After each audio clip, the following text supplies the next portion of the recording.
It's dangerous to run around here, boys. Grandpa, hurry! Hurry up! Grandpa, you're too slow.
Previously during the investigation. These puppies are making me go to another town in the boondocks again. I didn't think you'd keep me waiting in the rain for so long. Welcome to Greenville. I'm the sheriff, George Woodman. Call me George. There's definitely something in this town. Do you feel it, Zach? My coffee warned me about it.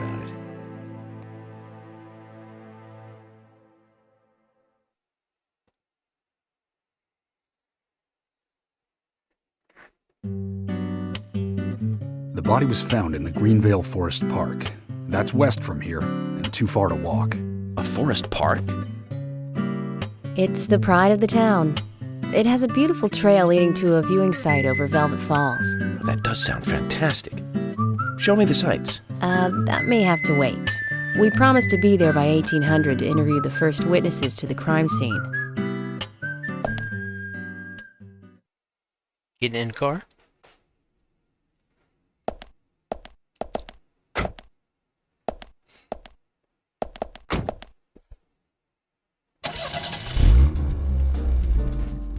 Agent Morgan, if I could just give you a friendly warning. Are you really upset about me taking over the case?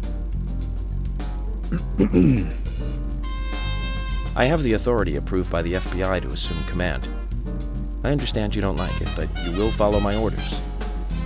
I'm not disputing FBI authority, but this is our town. You won't get far alone, and you gain nothing by antagonizing me. It's part of my personality. I just do things my way. I can take you off the case if you wish. Stop it, you two. We need to solve this case, not bicker among ourselves.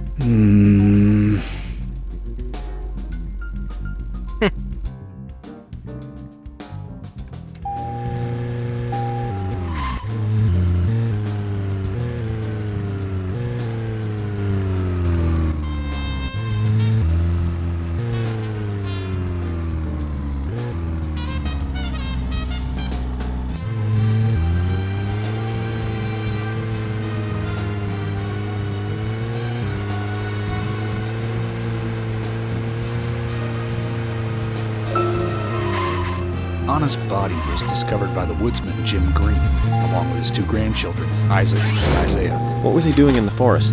Just their daily routine. They found Anna's body during a morning walk. So you've talked to them already? Not officially. Not yet. Not yet. Are you out of your mind?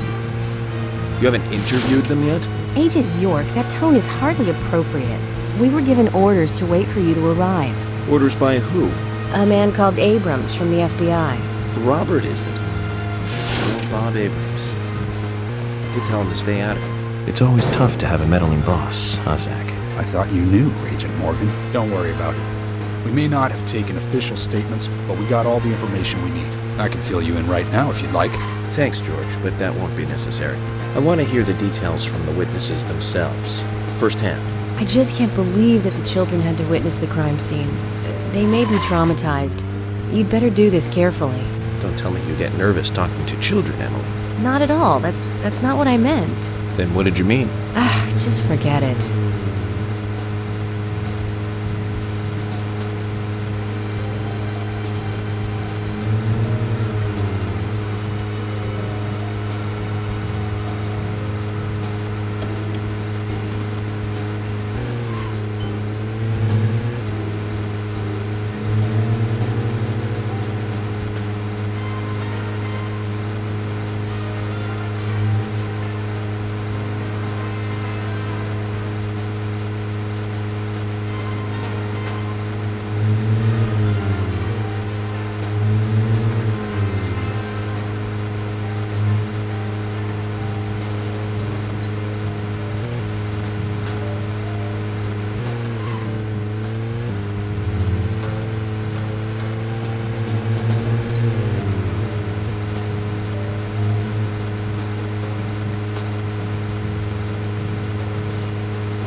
Agent Morgan, how much longer do you want to keep talking? Maybe we should cut the chit-chat and go get our official statements. George is right. Let's head over to the forest park.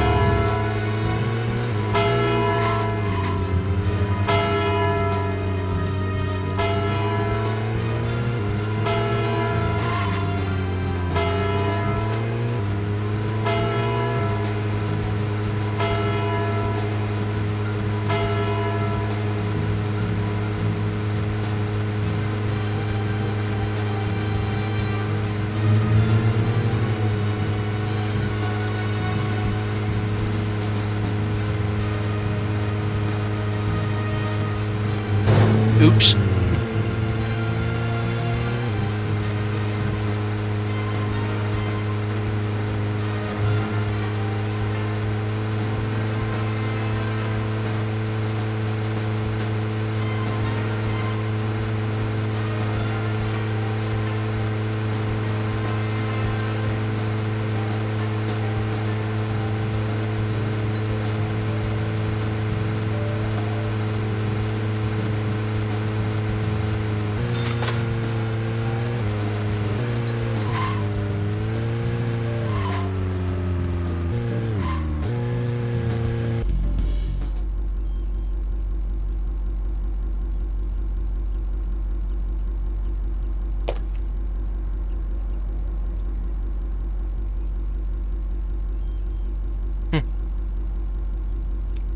You from out of town? I ain't seen you here before.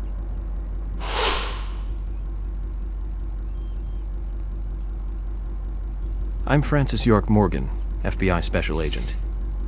I'm investigating the death of Anna Graham. Do you have any info on Anna or any suspicious individuals? I ain't got nothing to tell the cops. What about the FBI? Shut up. At least give me your name. I'm Jack. They call me Raging Bull. That's a manly nickname. Shut it. If you're a customer, act like one and shut the mouth. Huh?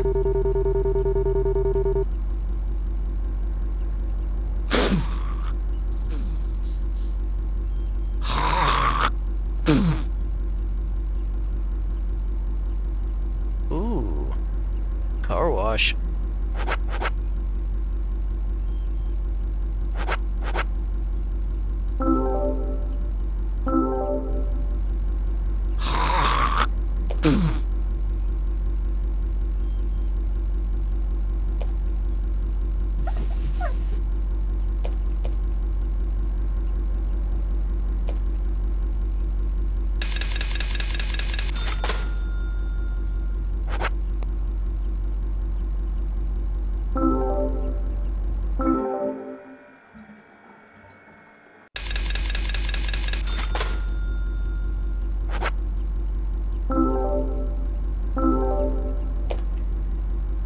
Jack, here's the Ben Franklin you wanted. Give it to me.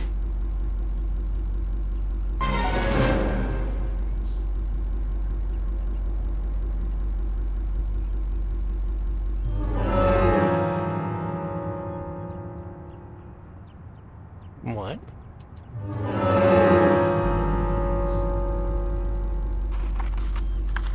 Hey there, Benjamin. I wanted to talk to you. Have you heard this yet?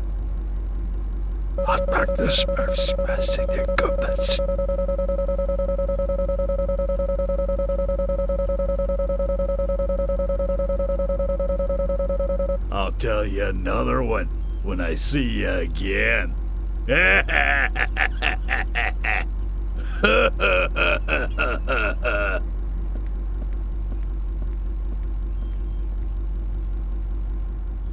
Zach, did you see that? It was as if we weren't here. I wonder what that was all about. Did it make sense to you?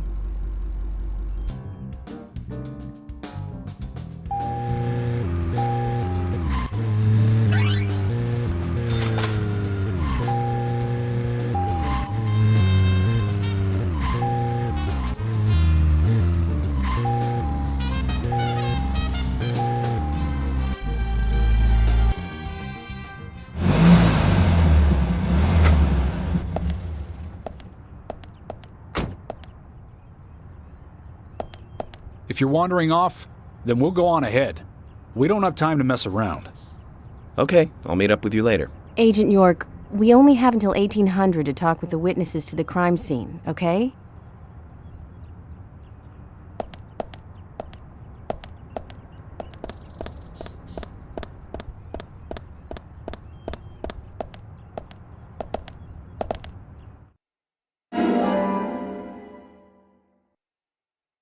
Sponge.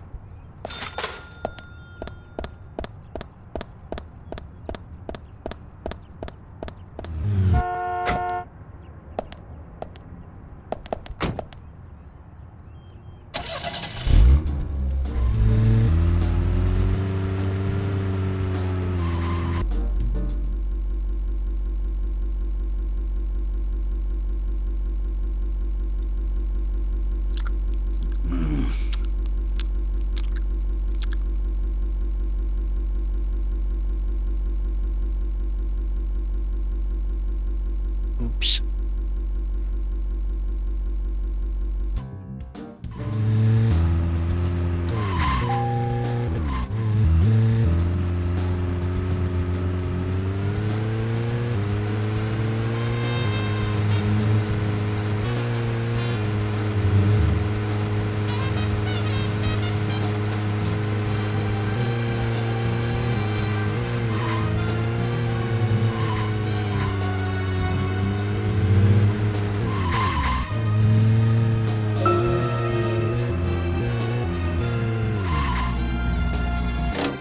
Wait, they're closed.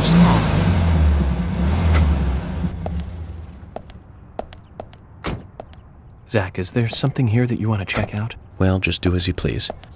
We can head to the forest later.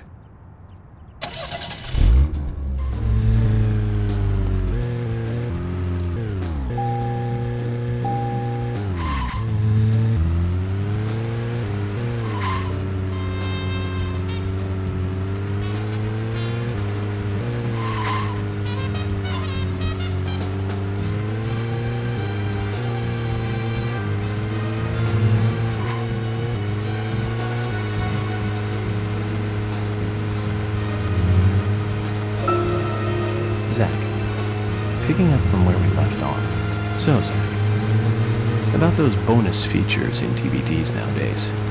You know, the ones from the 80s have almost no bonus material. Even if they do, it's a trailer and the visual quality is pretty bad. Well, that visual quality is a good reminder of those days. So many new audio and visual appliances were coming out back then. Do you remember the first video deck we bought? We bought it to record one of the Star Wars movies on TV. And remember when that video store opened, we spent hours there, just trying to find a good movie to rent. There weren't that many to choose from back then. I remember renting some really bad ones after reading those back cover taglines. Hey, remember? Attack of the Killer Tomatoes? Filmed in 1978. Produced, directed, written, and edited by John DeBello. It was really awful, but for some reason I still remember it pretty well. It had so many sequels, and the original was re-released in '95. The 87-minute-long theatrical release bumped up to a whopping 90 minutes. But that was around the time I joined the Bureau. I never had a chance to see it. I know, Zach. Once this case is over, we can watch it together. I bet we can buy a copy on the internet pretty easily.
This way?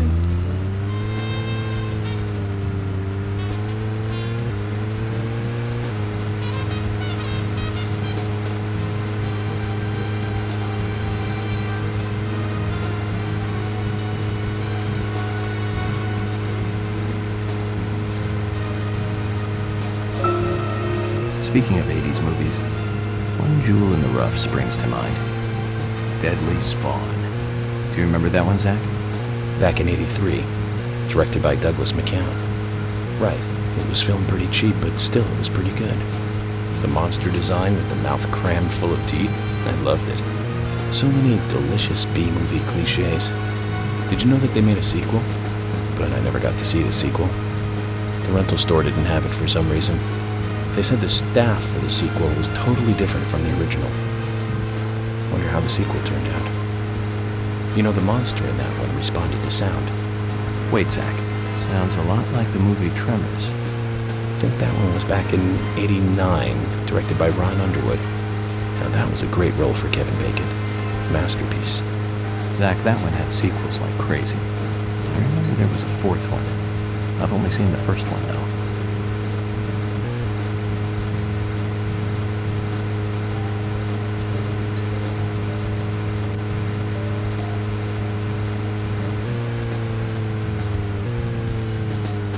Man, this is really far out. Tremors is really...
Tremors. I think Fred Ward was in it. You say Fred Ward, and I say Remo Williams, The Adventure Begins.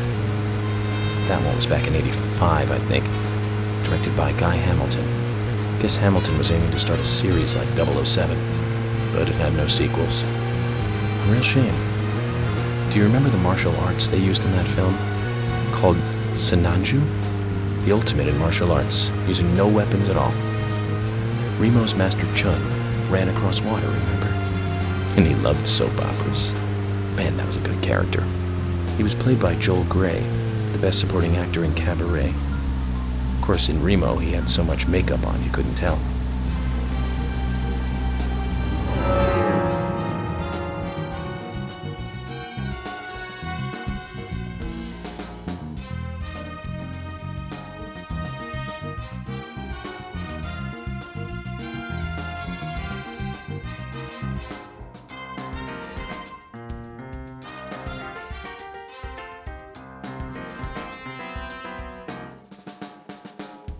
Did I drive the wrong way? Oh no.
Damn.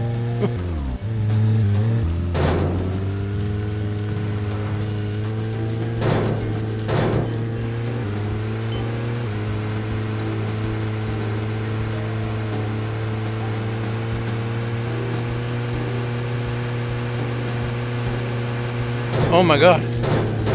Whoa.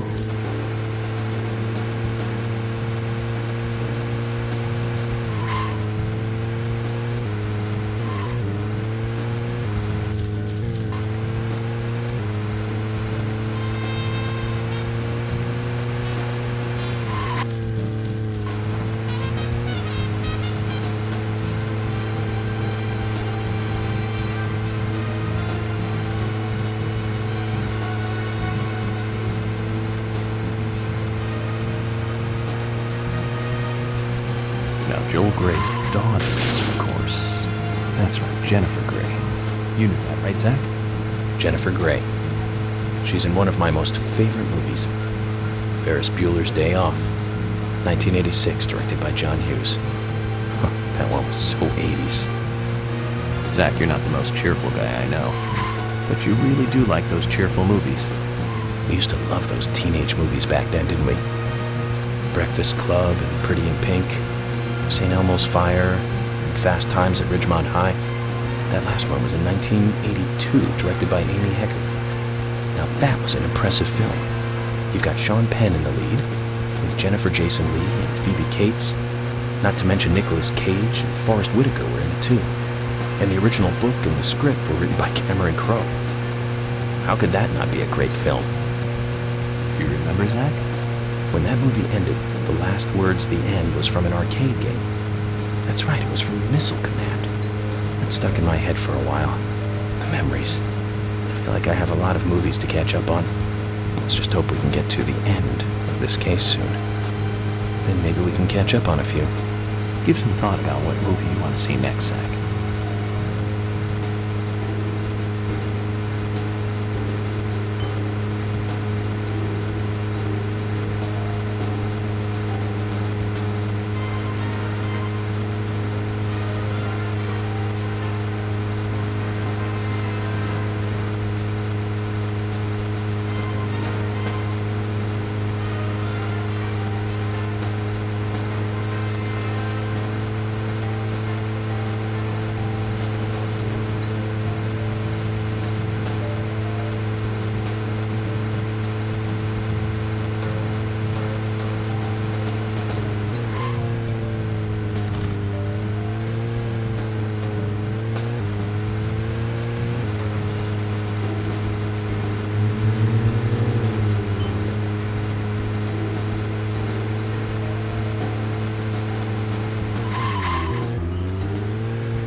I've been thinking about what movie I'd like to watch next, and finally I've made a decision.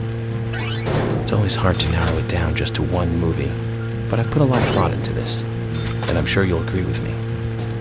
1975. Directed by Steven Spielberg himself. The grandfather of panic movies. Set in a small town in Massachusetts. That movie made me stay away from the beach for years. I was always afraid that a hand might come floating up. You know what I'm talking about, right? Yeah? It's Jaws. The underwater camera work accompanied by that John Williams music. I'd never been that scared by a movie before. But the best thing about it is that it isn't just another panic movie. A mayor who won't close the beach even when there are so many victims. Chief Brody putting the citizens' lives above all else. The film gave a lot of time to the dispute and friction between them. It certainly had a lot of messages for a 2-hour film. Probably another reason why it was such a record-breaking hit. One of my regrets in life is that I didn't see it at the movie theater. I guess I was still just a child back then. But still, I wanted to taste that terror in real time. That reminds me, Zach. Did you know this one? Jaws also appears in another movie that was produced by Spielberg, the second Back to the Future. It was directed by Robert Zemeckis, who later made Forrest Gump. That's also a masterpiece, of course, but we'll discuss that another time. So, the scene where Jaws appears is right after Marty McFly goes 30 years into the future. He passes by a movie theater and is attacked by a holographic shark. Marty is shocked, of course, but looking closer, he sees the words, Jaws Part 19. The director is credited as Steven Spielberg Jr. In reality, there were actually only 4 Jaws movies. It was still a great joke. 30 years from 1985 would be 2015. We'll be there pretty soon. I wonder what life would be like by then, Zach. Oh no.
So, where shall we go next?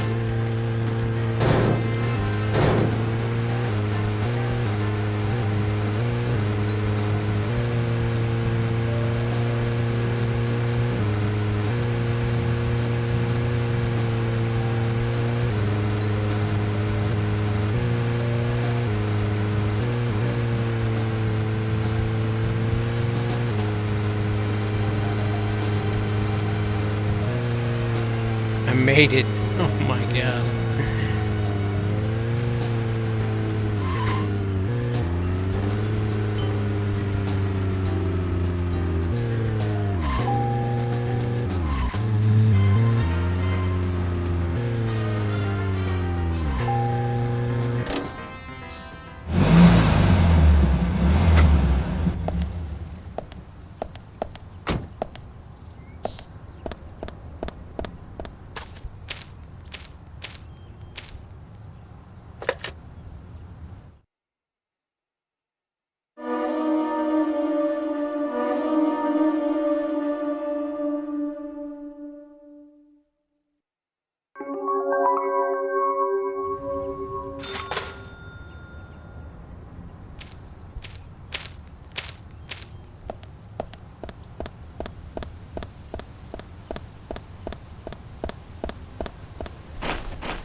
You tell us to come here, and you keep us waiting.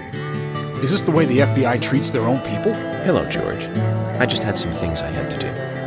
You really are pushing it, you know that? I'm sorry if I upset you, but it was important stuff.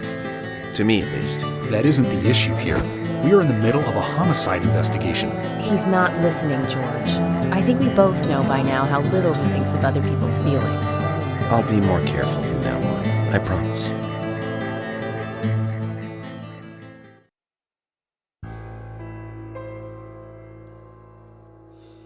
I'm FBI Special Agent Francis York Morgan. Please call me York. It's what everyone calls me. And you are Jim Green? That I am, son. I keep these woods.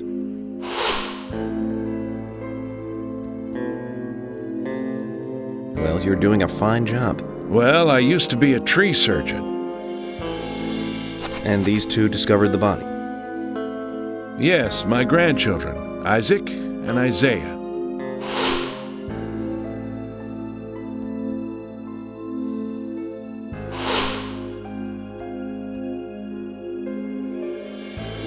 Zach, you see that?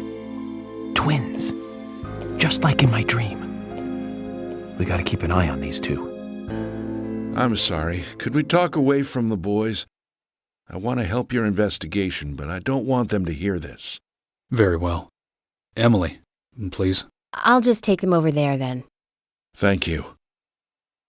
Hold on. Don't do anything without asking me. These children were the first to witness the crime scene. I want to talk to them. Come on, they're just kids.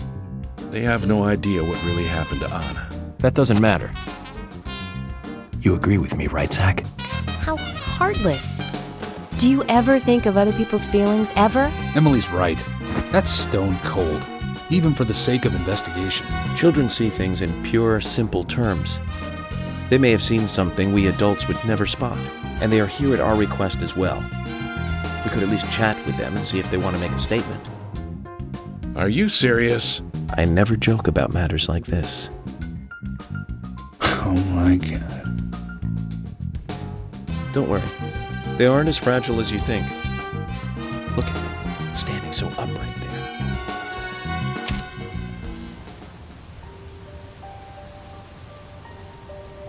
Now then, Isaac, Isaiah, tell me, what did you find here? Anna, she was so pretty. She had a red dress on. Her hair was shining. Bright gold hair. There were lots of animals around her. Squirrels, weasels, and a snake. A real snake. We didn't know until then. But we know now. Anna was the fairy of the forest. She was a goddess. She smiled when she saw us. She looked so happy. That's right, Isaac. Isaiah. She was a fairy. A goddess. I'm sure she is playing with those animals even now. Of course she is. Yeah, of course. Most useful information, boys. Well, Emily, you can take them now.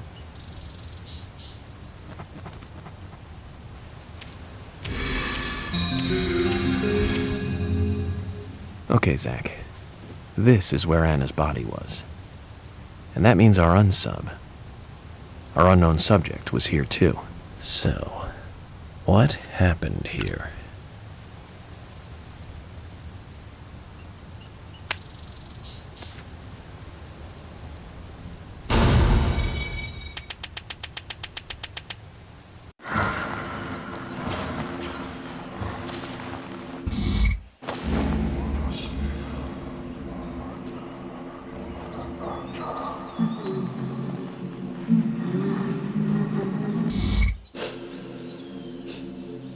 Anna.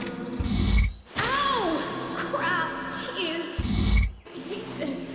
Why did it come to this?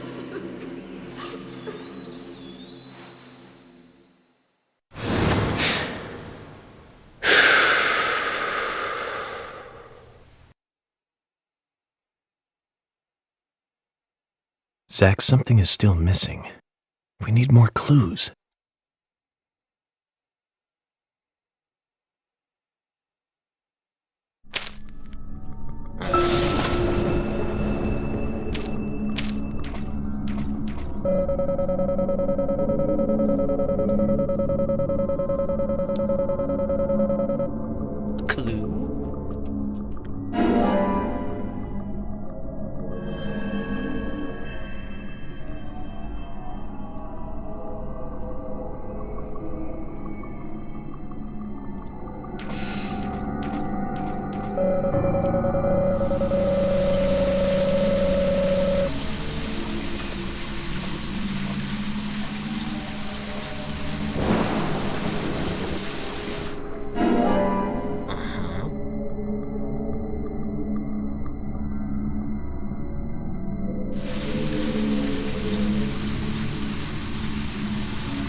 Can of pips.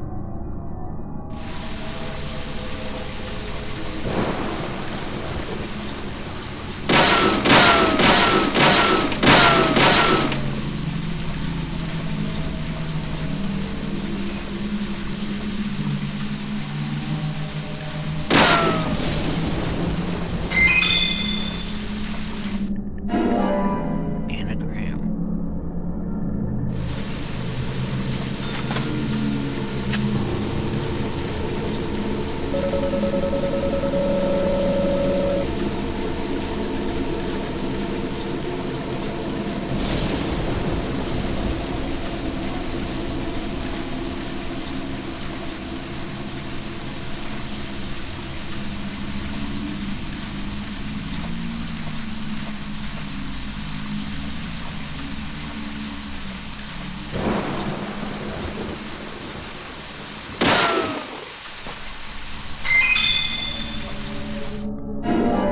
Ah.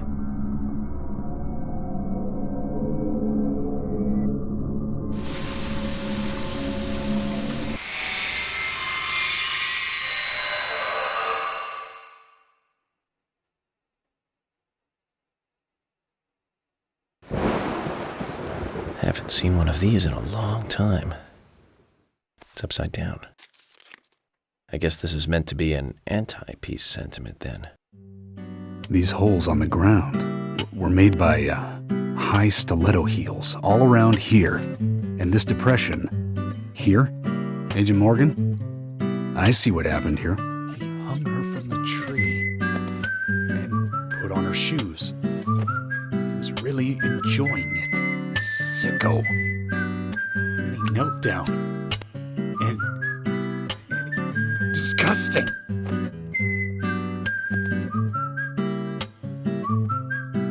George, you certainly have a vivid imagination.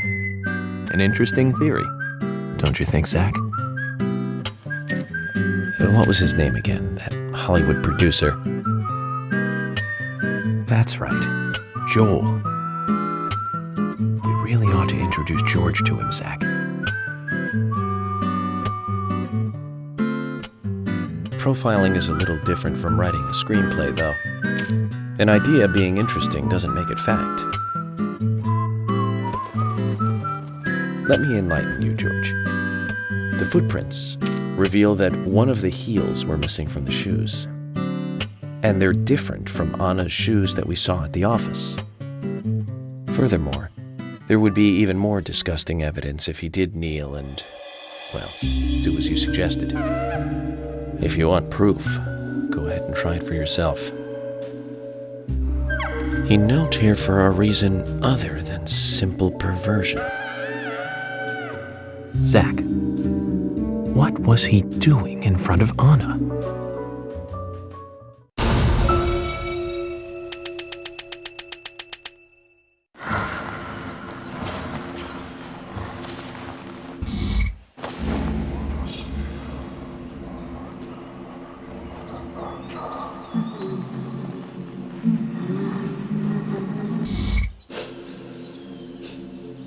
Anna.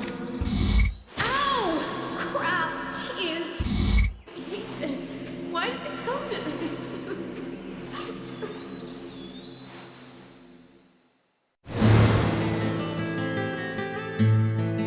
Now I get it. He was kneeling to pray in front of her. Just like the twins said. She was a goddess. The unsung, our unknown subject, offered prayers to Anna's body. It's bitten out the tongue of a massive body wound. Once dead Anna was transformed from an object of despite into one of worship. So who is Miss Stiletto Heels? The steps are close coming up to the body, and then farther apart going away. There was a reason to hurry away then. That settles it then, George. Miss Stiletto Heels is a third party here. She's not the murderer. No one runs away from an object of worship. She could be another victim who was with Anna. Or perhaps an accomplice who fled for some reason. She is also one who took whatever it was Anna was holding on to in her hand. But why? Why did she leave her here? Only Miss Stiletto Heels knows the reason for that.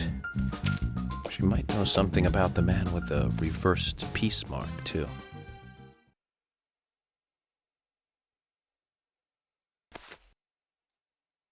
How many women wear high stiletto heels in this town, do you think? Oh, I should think most of them have at least one pair.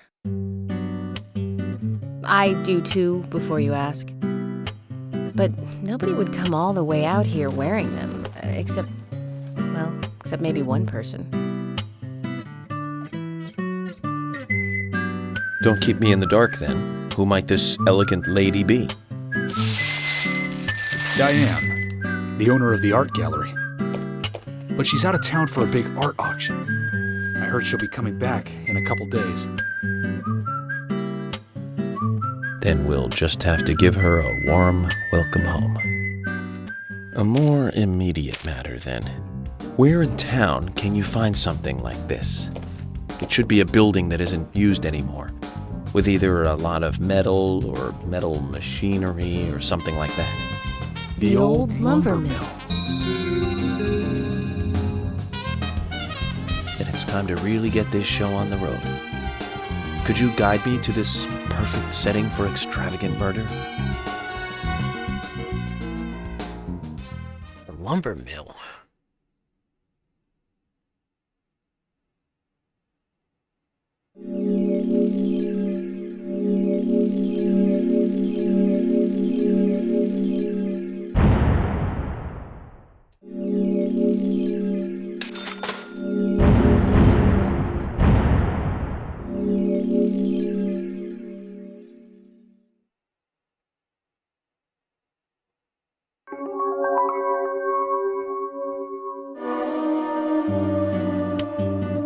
The lumber mill is pretty far from here. If that's where she was killed, why would the killer go to all the trouble of carrying her all the way here? I don't know yet. My profiling instincts tell me one thing is for sure, though. The unsub's personality is totally different before and after the crime. The unsub killed her in a brutal, horrifying way, and then displays powerful adoration after she's dead. Something close to love. That could well be the key to all this. I will say this, though, George. Profiling is a risky business. Of course, if the unsub planted those stiletto footprints himself, well then, everything I've just said falls apart. But there's no evidence that he left those stiletto footprints. I'm sure we have Miss Stiletto Heels to thank for those tracks. All I can do is deduce the unsub's feelings in light of the evidence, and carefully figure the unsub's MO, modus operandi, his way of thinking. It usually unveils something that a normal forensic analysis may overlook. That's my way of profiling. It's not for everyone, but it works for me. Modus operandi. Oh, training.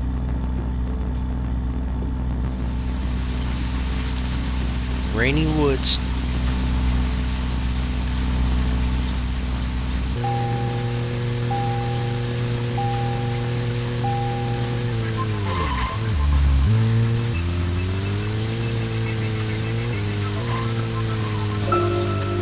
When I first joined the force, this lumber mill was still in full swing.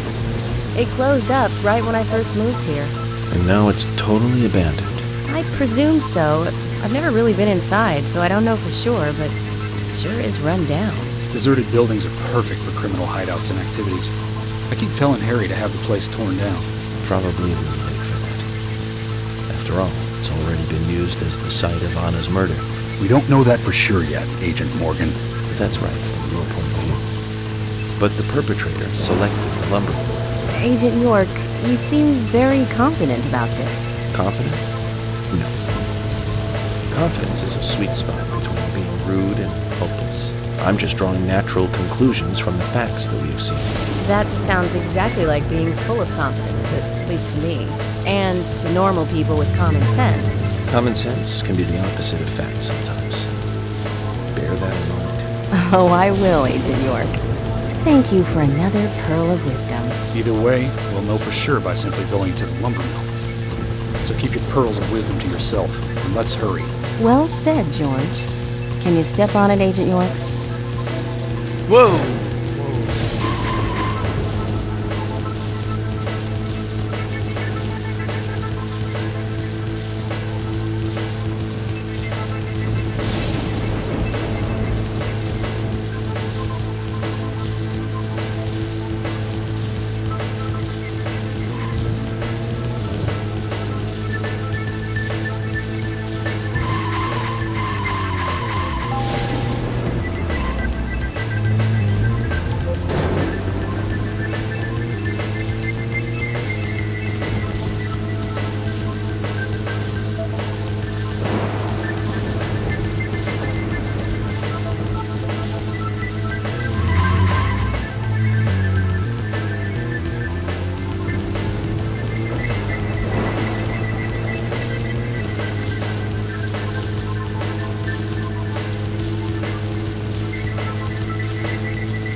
Let's go, and find out if your facts can be trusted. You're full of confidence, right? Let's get to the lumber mill.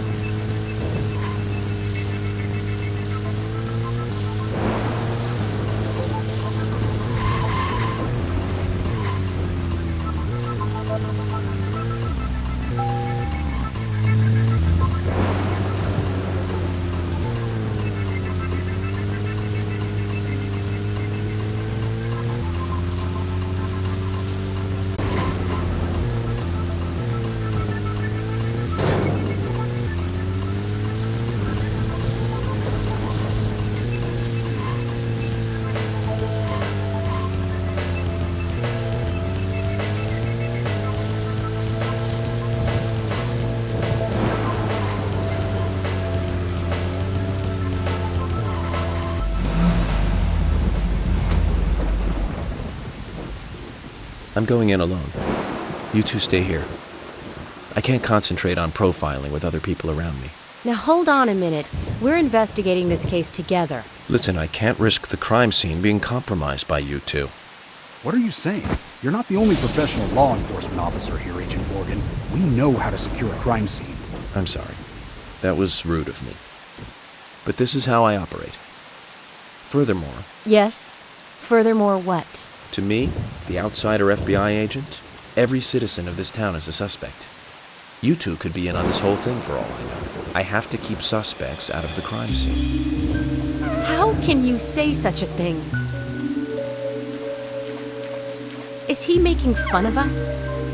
We should have left him behind and come here by ourselves. You're right. I've never been so insulted. I'm sorry, but I'm just doing my job.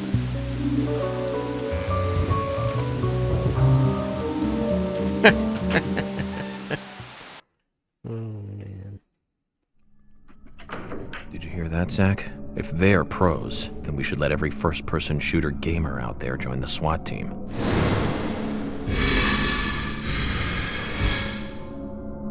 Zach, they're here. They're here.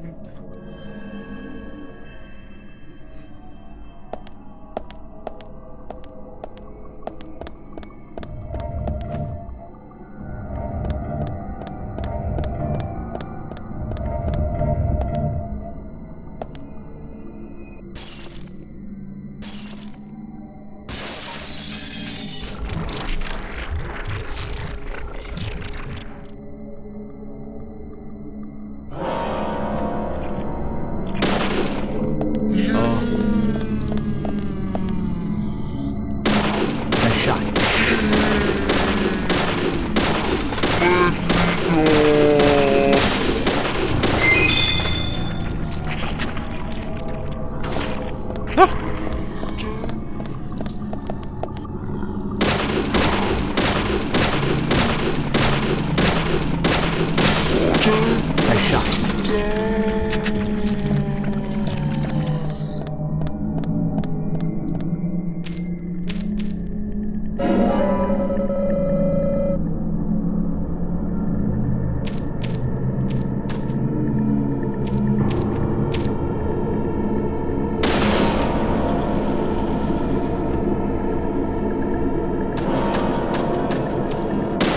Amazing.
I heard that.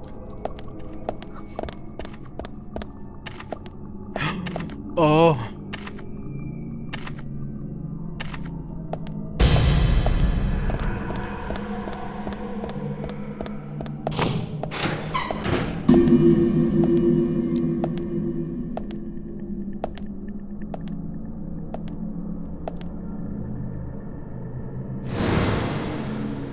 Just as I thought, Zach. This is where Anna was killed.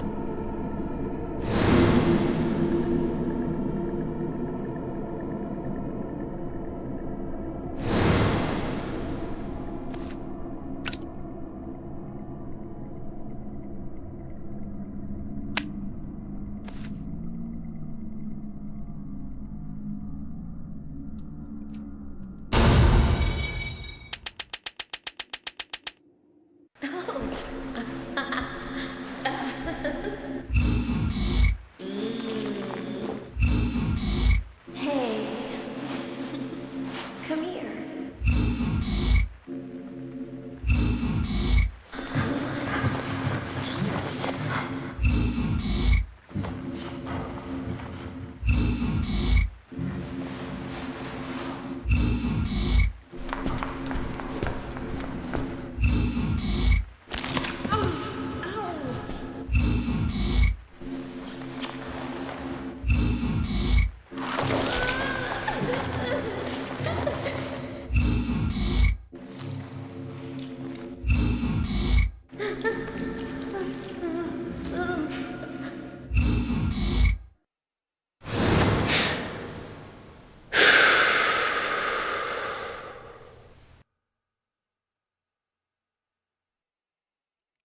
Too much noise.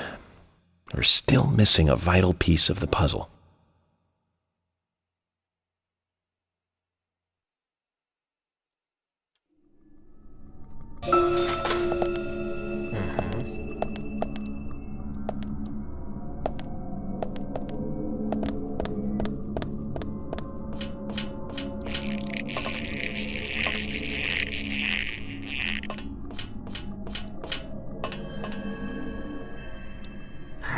Submachine gun.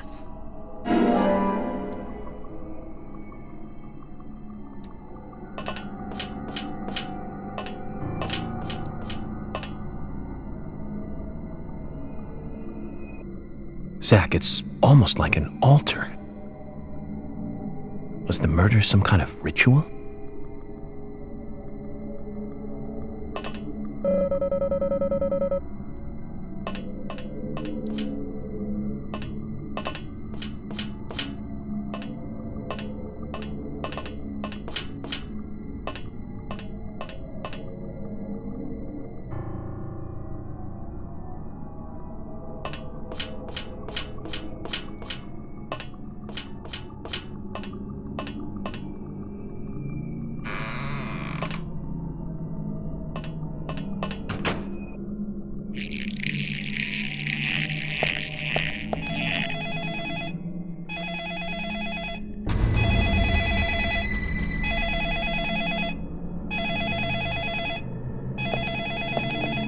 boy.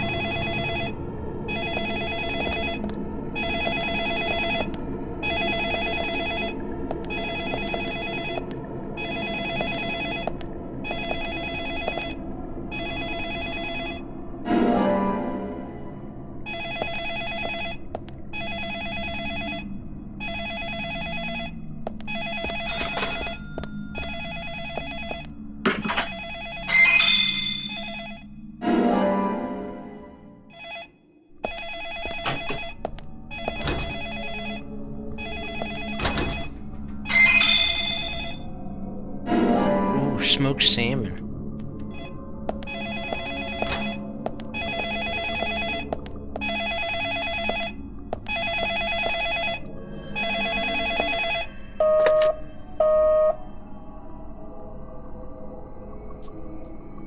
Where are you hiding?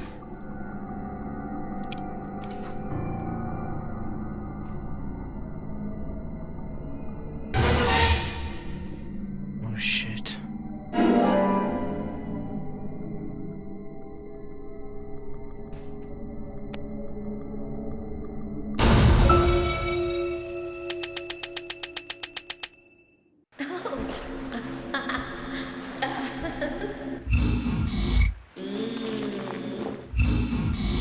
Hey. Come here.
What is this?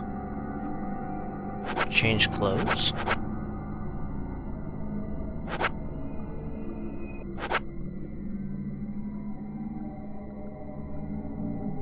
Nah.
Let me go.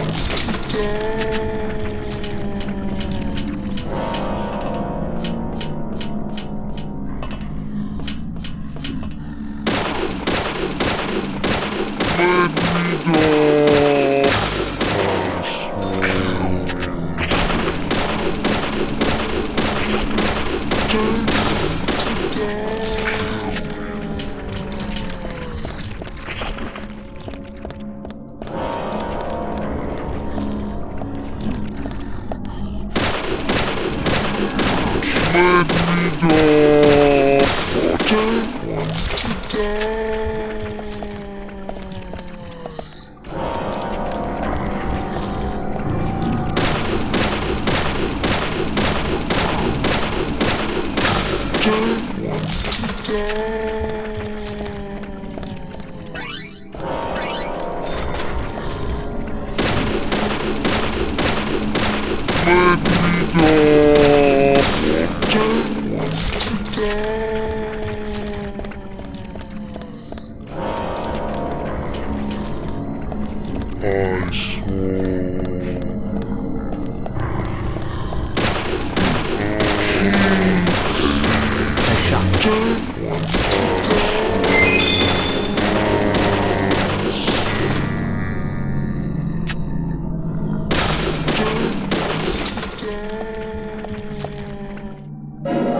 Huh.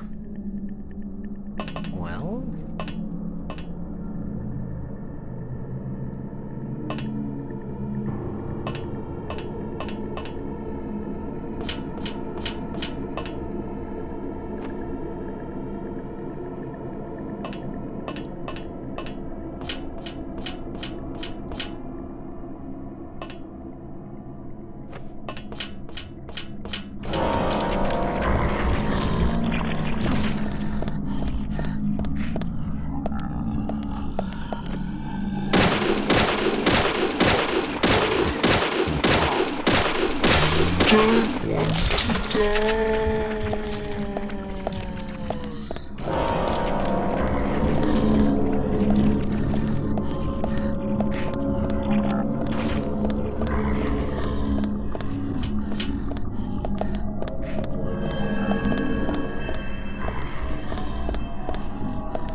Without a good whacking.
Oh dear Lord.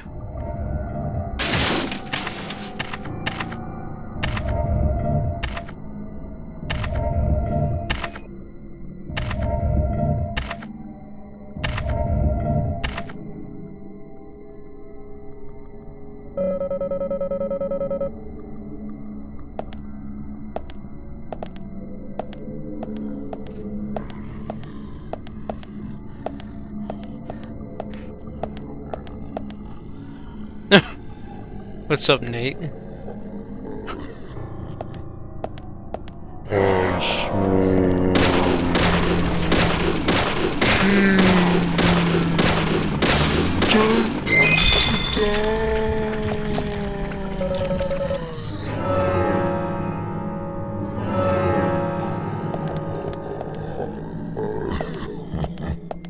Oh no.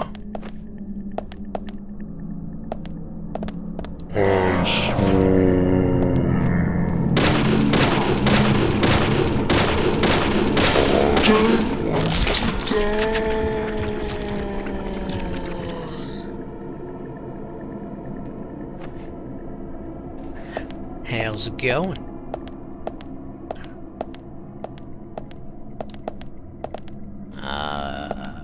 Okay.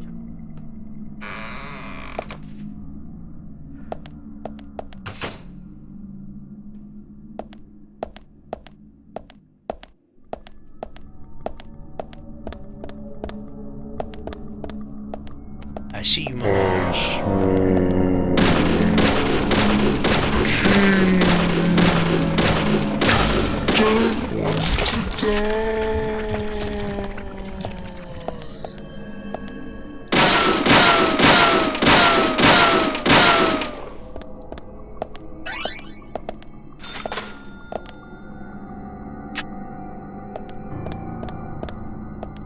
Oh dear lord.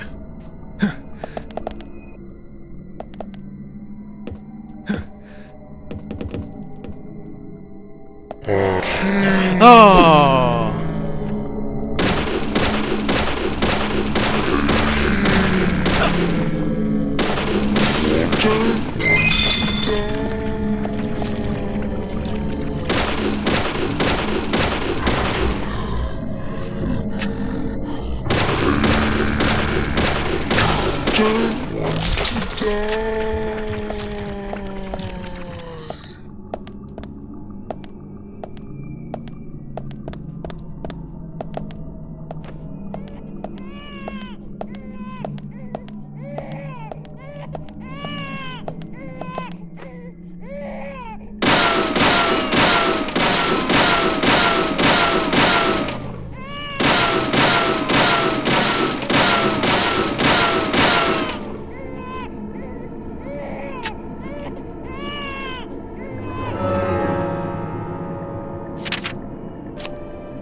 Oh boy.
Gearbox, of course.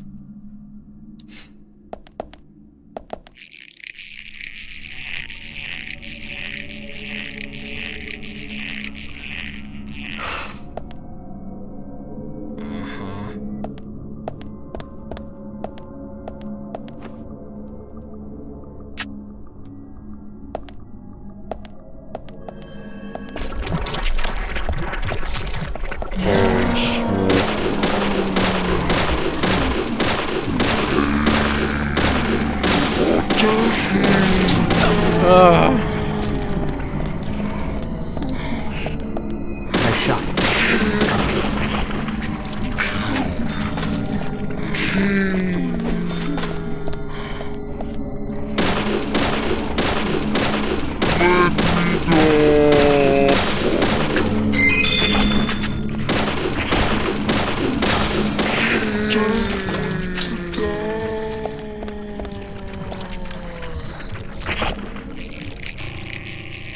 Funny sounding gearbox, right?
Motherfuckers.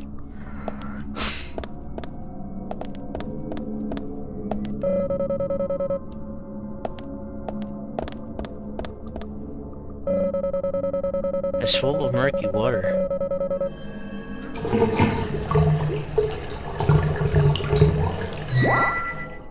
Stabilizer. I'll take that. Aw.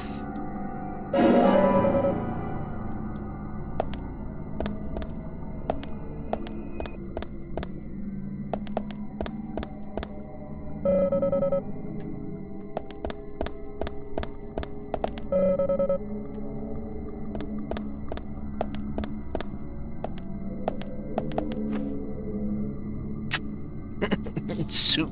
Yeah, right. It's my favorite type of soup, man. Murky water from the toilet.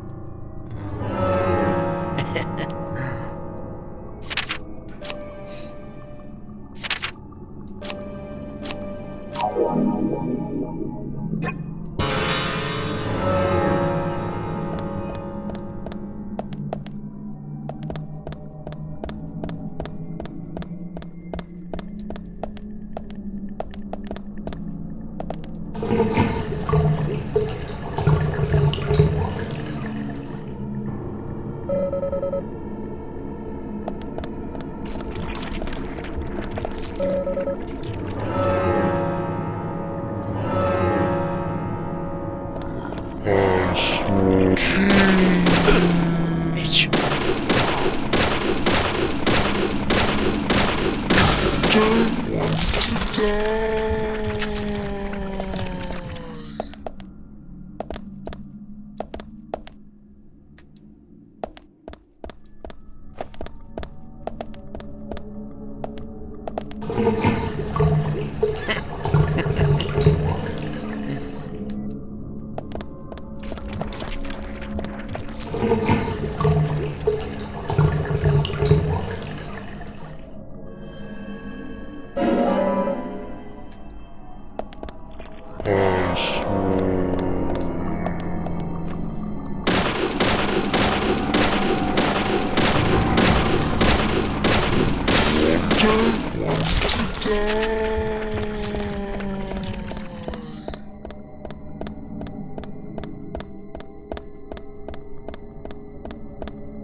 Off here.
Nah, there's something missing. Wait.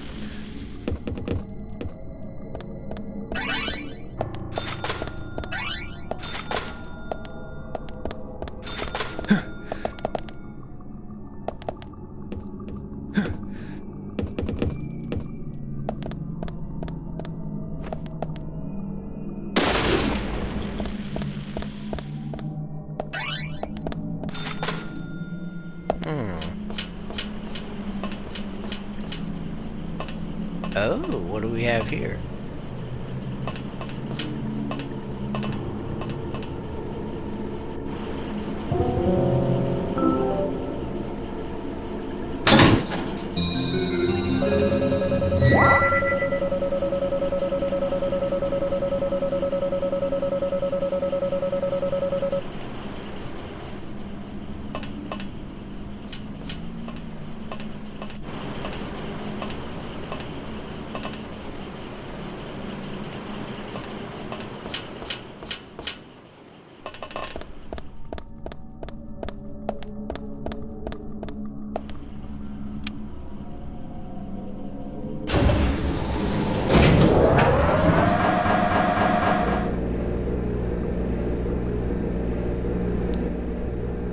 That's one big ass elevator. Is it like a freight elevator?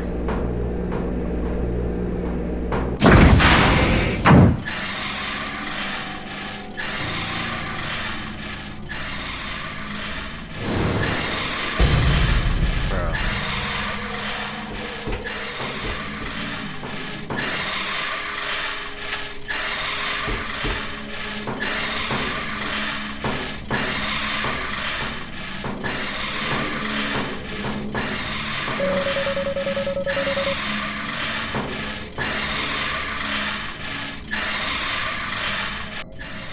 Huh?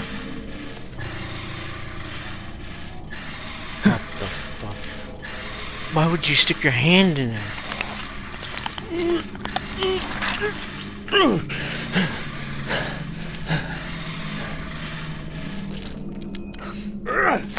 What the f...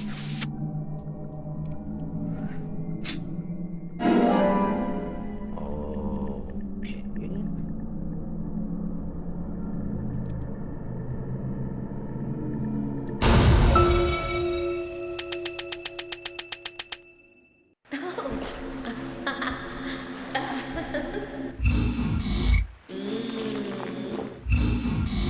Hey. Come here.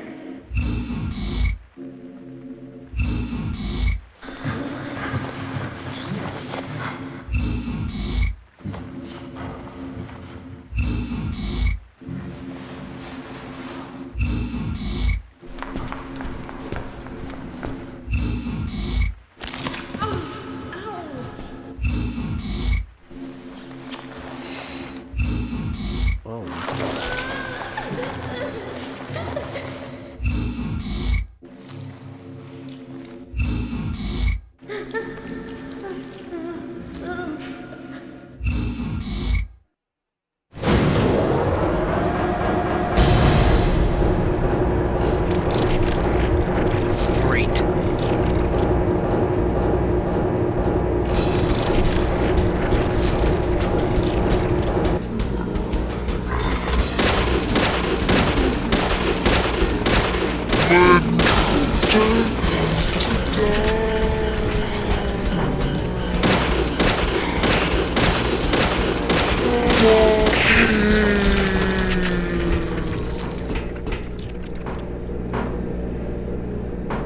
Is it just two?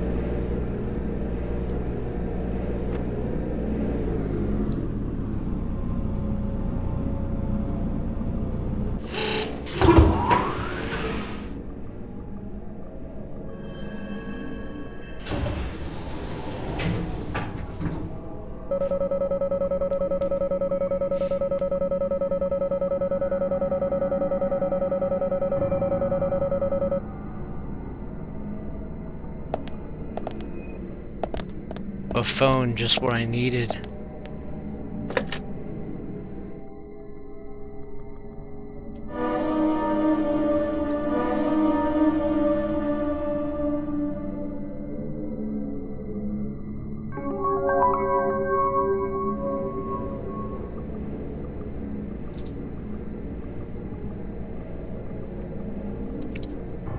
Correct me if I'm wrong, but I think you also used phones to save into Yakuza games.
Don't have a key.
What is going on?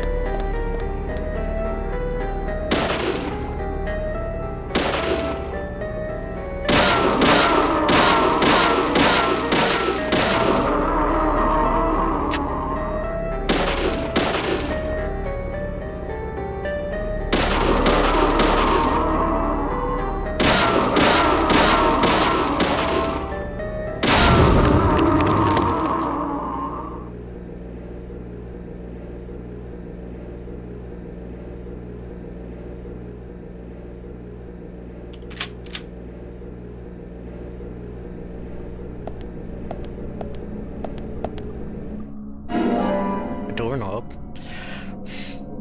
Okay.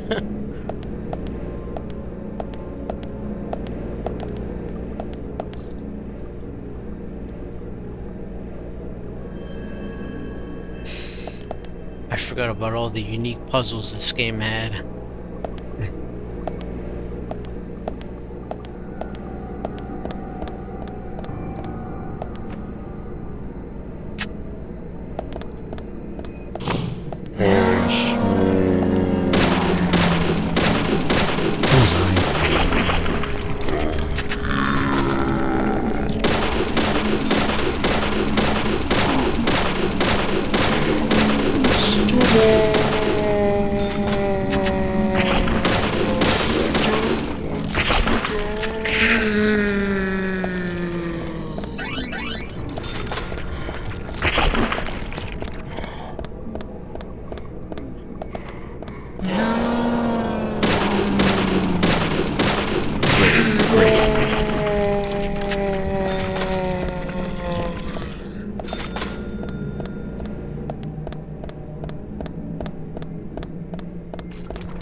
Shaped like a hand. Lassie. We'll need a little handshake to open the door. Oh my god, how corny. Huh?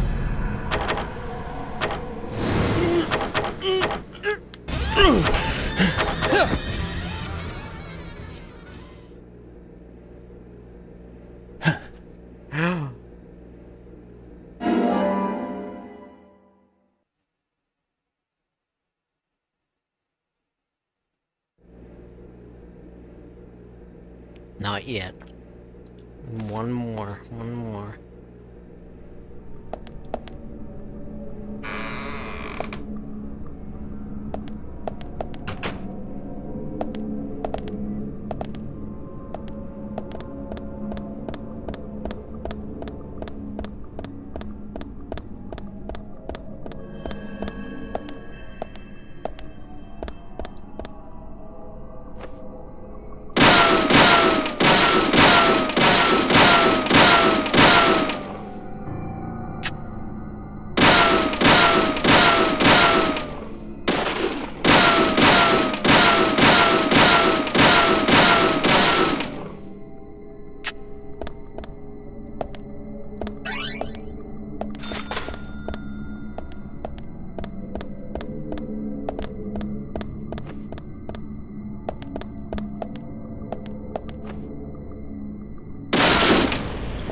Oh.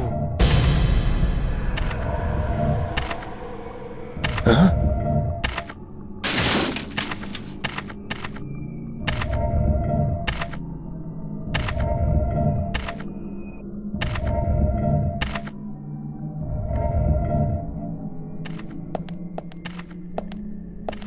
It's kind of creepy.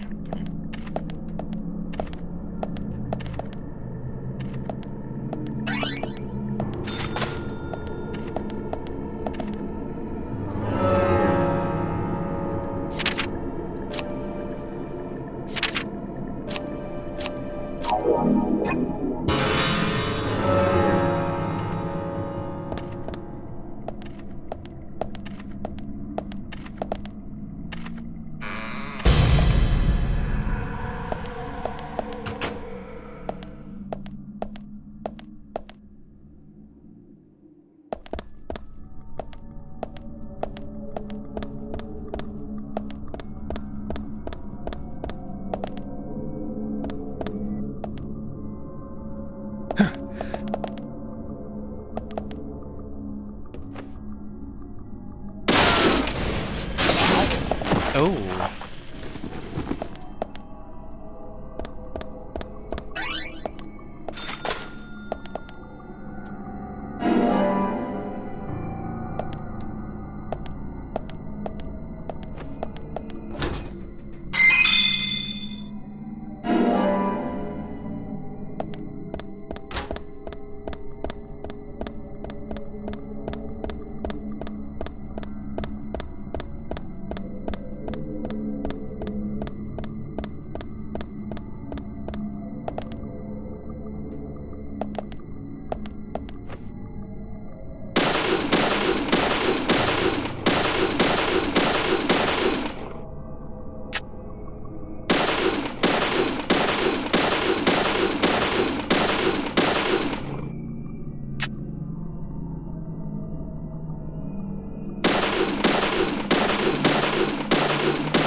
Did I not do it fast enough?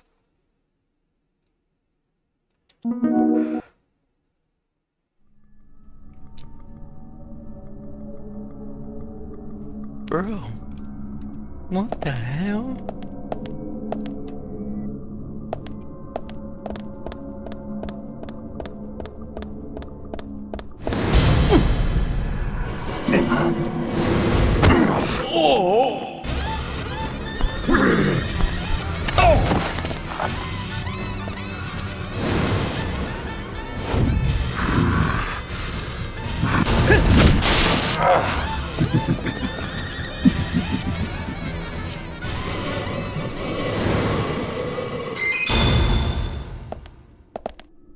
Oh my god.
What do you mean?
Holy hell.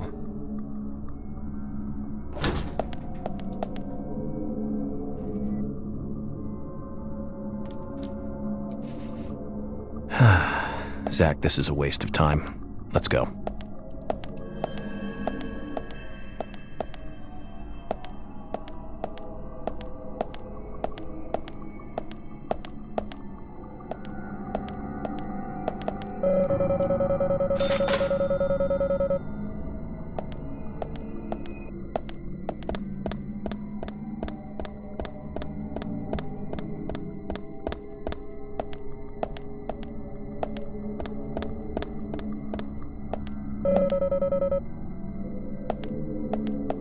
What did I say?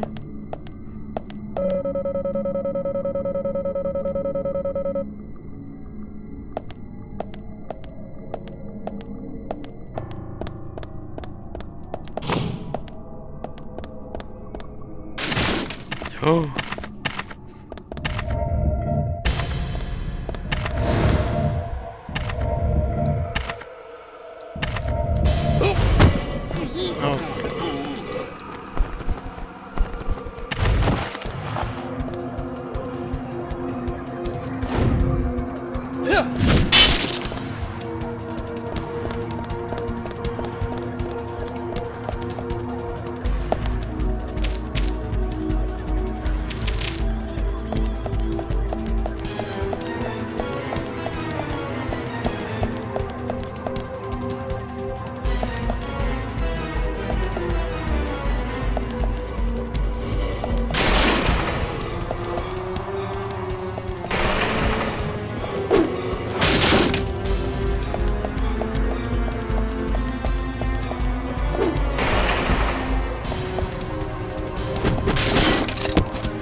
No.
Hey. Come here.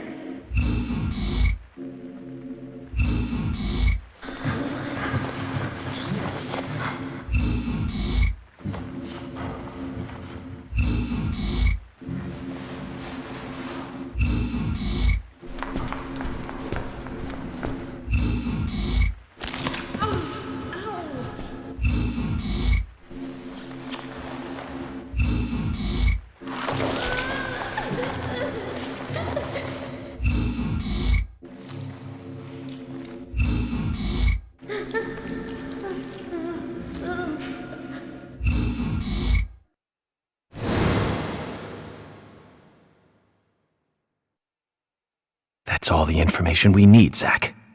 Let's go back and show them what we found.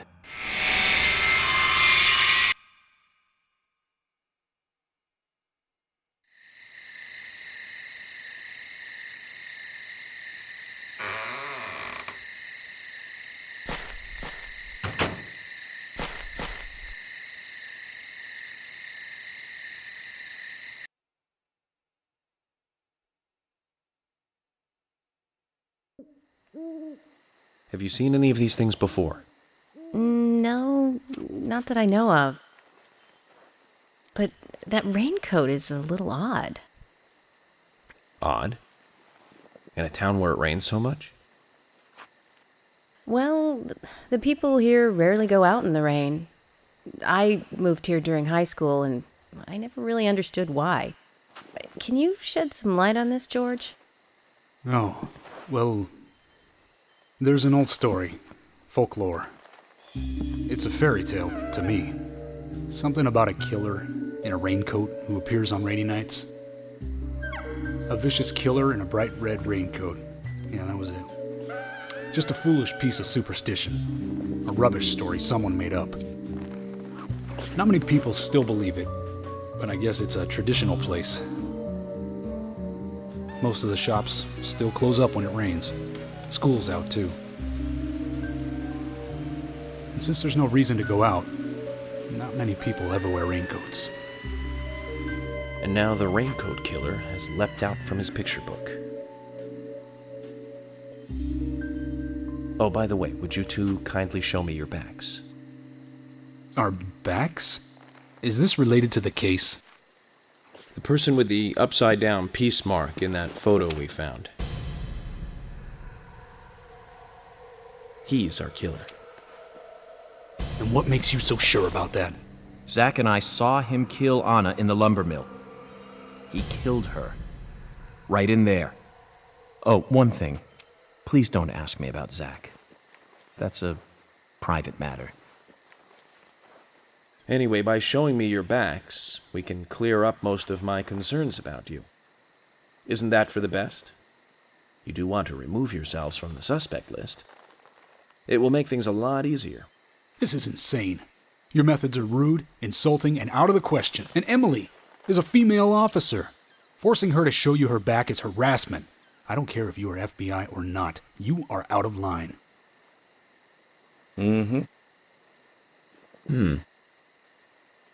George, it's okay. Let's just show him and get it over with. Emily, are you crazy? Look, we flash our backs and he'll start trusting us a little more. Right? Agent York?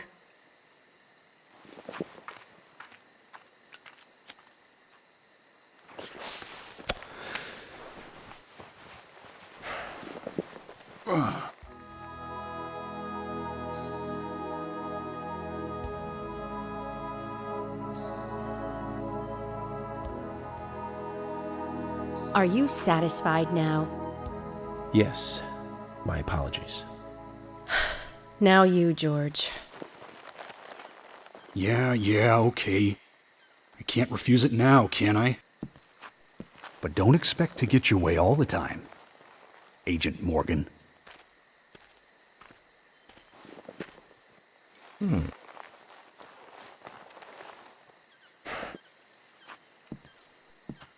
Huh? George!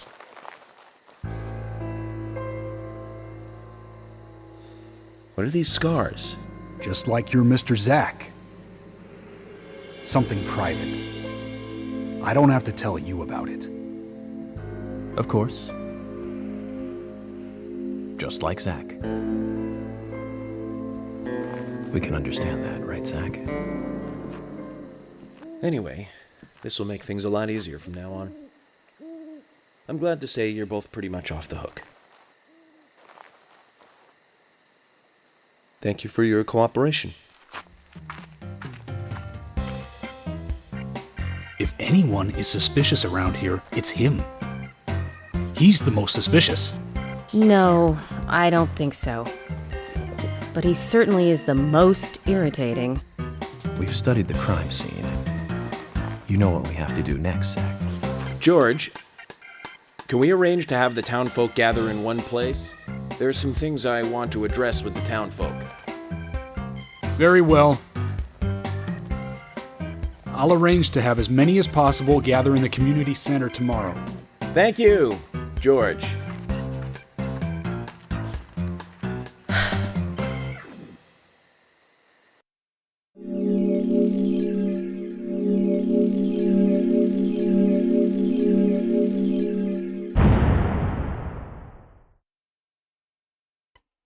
Actually had to use a couple continues on that one.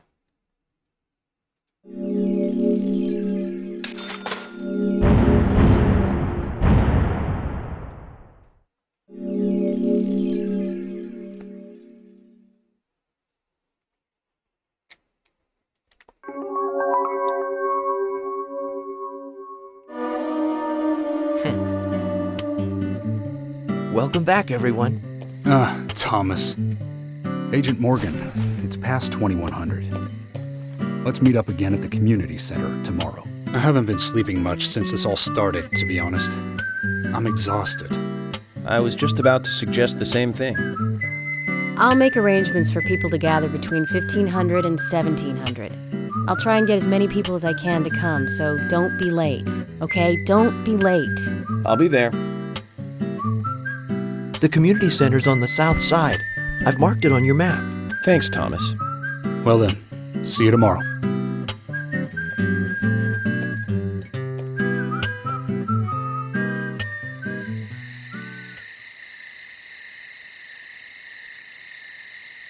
Sounds good.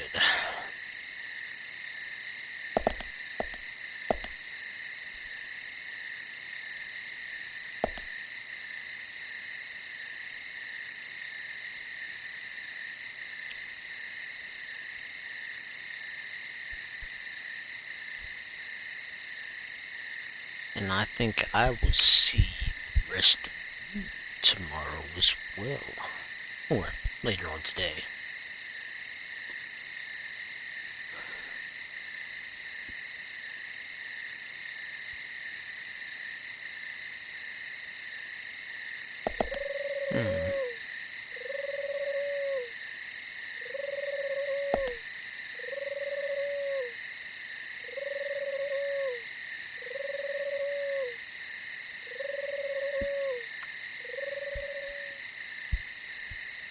Thank you all so much for watching. I'll catch y'all next time for part